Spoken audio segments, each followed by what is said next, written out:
जय हिंद एवरीवन। अब सबका आपके यूट्यूब चैनल राष्ट्रीय सेवा पे स्वागत है। आज का जो हमारा टॉपिक है that is ethics committee. Ethics committee अभी दोबारा से न्यूज में आई है।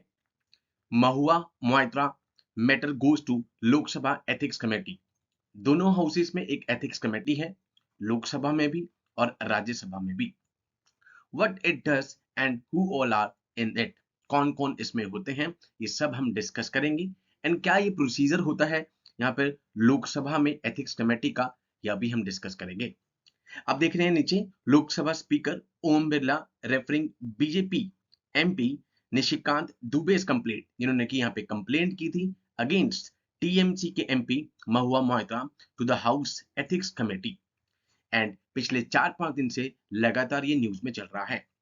एंड एनडीए और सीडीएस के यहाँ पर पेपर की खास बात रही है यूपीएससी की कि इसी तरीके से जो करंट अफेयर्स में यहाँ पर चल रहा होता है उसको वो स्टैटिक टॉपिक से यहाँ पर कनेक्ट करेंगे एंड आपको एग्जाम में पूछेंगे।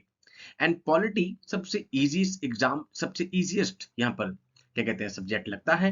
बट आपको जब क्वेश्चंस देखने को मिलेंगे यहाँ पर एग्जाम में तो वो स्टेटमेंट्स के साथ यहाँ पे कुछ ना कुछ चेंजेस करने की कोशिश करेंगे, मैनिपुलेट करने की कोशिश करेंगे। बिकॉज पॉलिटी का सिलेबस अगर आप पढ़ेंगे तो बहुत इजी लगता है आपको as compare to the geography, history. But जब इसकी स्टेटमेंट्स आती हैं तो वहां पर वो थोड़ा सा कंफ्यूज करने की कोशिश करते हैं। तो इसलिए पॉलिटी के लिए मैं अपने हर सेशन में यहाँ पर बता भी चुका हूं, जब हमने स्टार्टिंग में यहाँ पे स्ट्रैटेजी वाले सेशन लिए थे कि पॉलिटी को आपको करंट अफेयर्स के साथ यहाँ पर कनेक्ट कर कर पढ़ना है। सो आज हम डिस्कस करेंगे यहाँ पर अपने सारा का सारा कि एथिक्स कमेटी क्या होती है दोनों हाउसेस में। बिफोर प्रोसीडिंग मैं अपने लास्ट सेशन टेरिटोरियल आरपी की नोटिफिकेशन में भी बता चुका हूं कि हमारे सारे batches right from the Agniveer to the CDS start हो चुके हैं 1 अक्टूबर से, अभी रनिंग है, चल रहे हैं। इसके साथ हम 1 नवंबर को टीए टेरिटोरियल आर्मी को भी यहाँ पर स्टार्ट कर रहे हैं। Let's discuss. सबसे पहले पहले तो मैं किस तरीके से आई हैं कमेटीज उसको हम डिस्कस कर लेते हैं।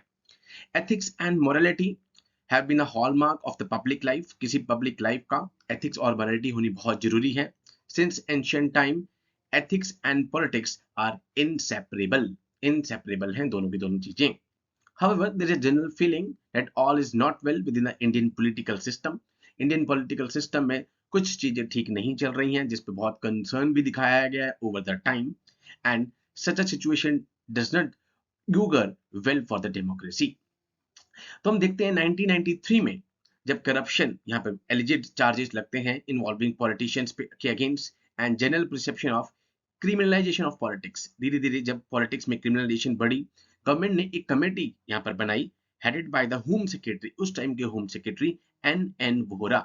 एन वोहरा जी जो कि उस टाइम पर होम सेक्रेटरी थे, उनके यहाँ पर एक कमेटी बनाई गई to take all the information about the activities of crime mafia organization who allegedly had developed links with some government functionary and political personalities, जिसके कारण अब देखते हैं कि लगातार क्रिमिनलाइजेशन ऑफ पॉलिटिक्स चल रहा था। इसलिए यहाँ पर एक कमेटी बनाई गई। ये कुछ बेस है, ऑल्दो एग्जाम के लिए इतना इंपॉर्टेंट नहीं है, आपको थर्ड स्लाइड से ही आएगा, बट आपको पता हो कि ये किस तरीके से स्टार्ट होता है। उसके बाद राज्यसभा में हम देखते हैं कि 1997 में सबसे पहले एथिक्स कमेटी यहाँ पर आई गई। This year is important. Statement वाले क्वेश्चंस में आपको इस तरीके की स्टेटमेंट दी जा सकती है। इसका मेन काम क्या था, नाम से पता लग रहा है, ethical conduct of the members उसको यहाँ पर और मोरल्स को यहाँ पर एग्जामिन करना एंड उसके बाद उसको केसेस को रेफर करना।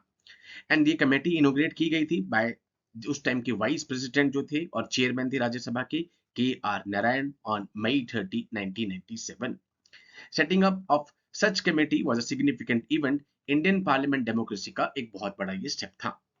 तो ये तो आपको नाम से ही पता लग रहा होगा कि दोनों की दोनों committee ethics code of conduct के लिए बनाई गई है। अब ये आपके एग्जाम के लिए इंपॉर्टेंट है, एनडीए और सीडीएस के लिए and even for the AFCAT.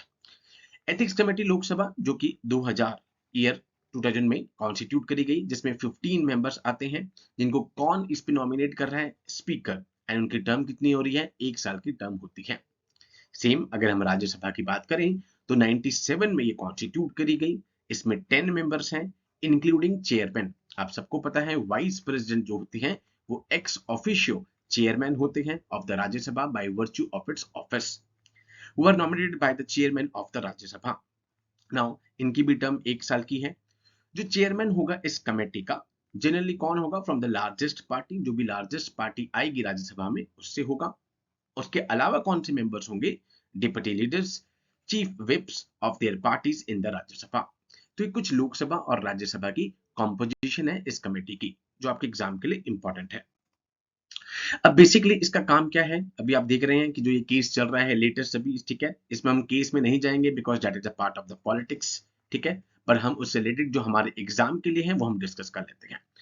Basically तो सारे मेंबर्स का मोरल और एथिकल बिहेवियर जो है यहाँ पे उसको मॉनिटर करती है ये कमेटी। एक कोड ऑफ कंडक्ट क्रिएट करके देती है मेंबर्स के लिए कि ये कोड ऑफ कंडक्ट है आपको, जो यहाँ पे ड्राफ्ट करके दी जाता है। देन उसके बाद हम देखें अगर आपके पास upholding order and decorum in the parliament, यहाँ पर ऑर्डर और डेकोरम को मेंटेन करना यहाँ पे इनका मेन रोल आता है। ट्रांसपेरेंसी और अकाउंटेबिलिटी को इंश्योर करना यहाँ पर नेक्स्ट फंक्शन आता है ऑफ दिस कमेटी। तो ये कुछ 4 फंक्शंस आते हैं, वो आपको नाम देख के भी पता लग रहा है कि एथिक्स कमेटी का ये मेन वर्क रहता है। अब प्रोसीजर क्या है? यहाँ पर इंडियन एक्सप्रेस से लिया गया है, प्रॉपर वहां पर ये चीज आर्टिकल आया, बहुत अच्छा शानदार आर्टिकल आया।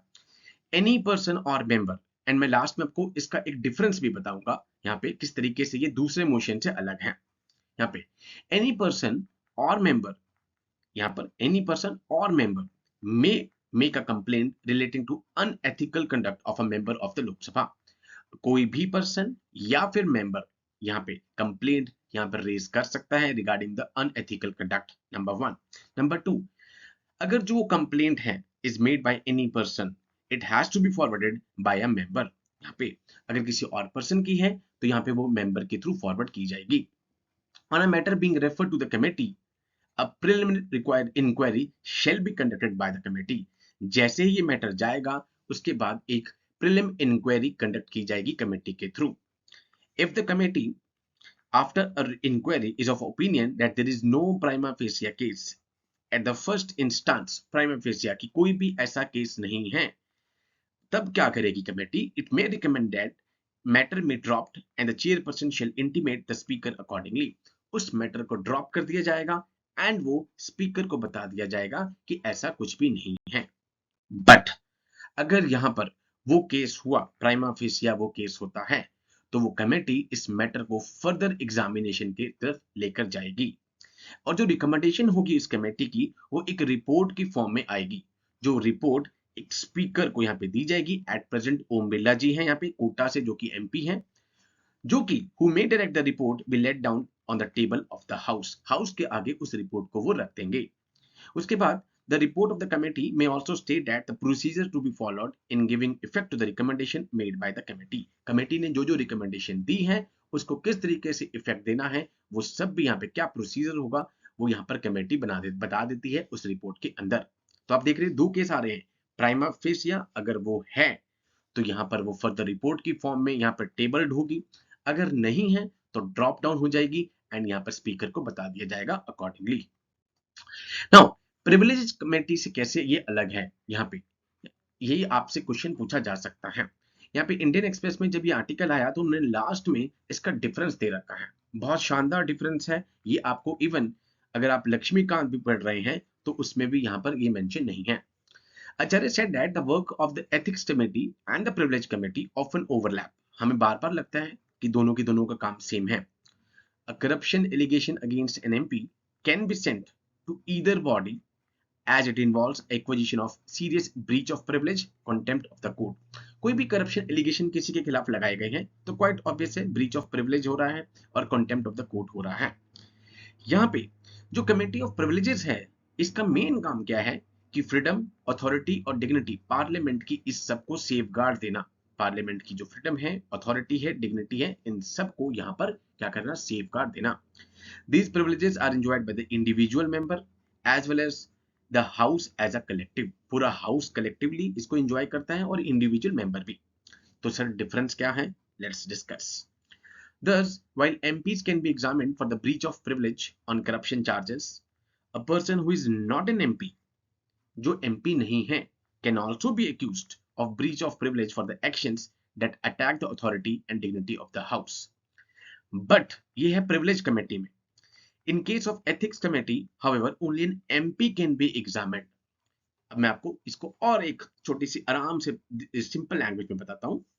एथिक्स कमेटी में खाली किसी एमपी के खिलाफ ही जो मिसकंडक्ट है यहाँ पे वो किया एग्जामिन किया जा सकता है। बट दूसरे केस में क्या कहा जा रहा है, a person who is not an MP can also be accused, जो एमपी नहीं भी है उसको भी एक्यूज किया जा सकता है for the breach of privilege for the actions, अगर उसके एक्शंस अथॉरिटी और डिग्निटी जो हाउस की है उसको अटैक कर रहे हैं। तो ये आपके लिए बहुत इंपॉर्टेंट है। एथिक्स कमेटी में खाली एमपी को एग्जामिन किया जा सकता है, उसमें यहाँ पर एमपी के अलावा भी अगर उनके एक्शंस अथॉरिटी और डिग्निटी ऑफ द हाउस को यहाँ पे अटैक कर रहे हैं तो उसको यहाँ पे क्या किया जा सकता है, यहाँ पे एग्जामिन किया जा सकता है। So this is the difference between the privilege committee and the ethics committee.